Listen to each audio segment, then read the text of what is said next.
அவரை கண்டா வர சொல்லுங்க, அவரை கண்டா வர சொல்லுங்க அப்படின்ற மாதிரி நம்ம மதுரை எம்பி சு வெங்கடேசன் அவர்களை மதுரை பக்கம் காணாமல் தேடிட்டு இருக்காங்களாம்.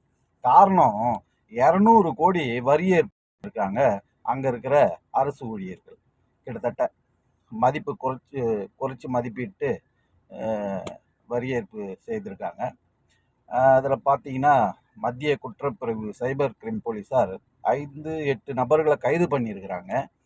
இது ஒரு பெரிய விஷயமா பேசப்படுது. அதாவது திமுக சார்பில் இல்லை, மற்ற விஷயங்கள் இது ஒரு பெரிய டாபிக். இது ஒரு ஊடகங்களும் அதை பற்றி விவாதம் இல்லை. ஸோ காஷ்மீர்லேருந்து கன்னியாகுமரி வரைக்கும் எங்கே வேணாலும் குரல் கொடுக்குறவர் நான் தேடி தேடி பார்க்குறேன். என்னப்பா மதுரையில் நீங்கள் இருக்கிற பக்கத்தில் இவ்வளோ பெரிய முறைகேடு நடந்திருக்கு, அதை பற்றி ஒரு வார்த்தை பேசுவீங்கன்னு நானும் பார்க்குறேன். அவர் ஆளையே காணும். அந்த சு வெங்கடேசனை கொஞ்சம் வர சொல்லுங்க, இந்த 200 கோடியை கண்டுபிடிச்சி கொடுங்க அப்படின்னு தான் நம்ம கேட்க வேண்டியதாக இருக்குது.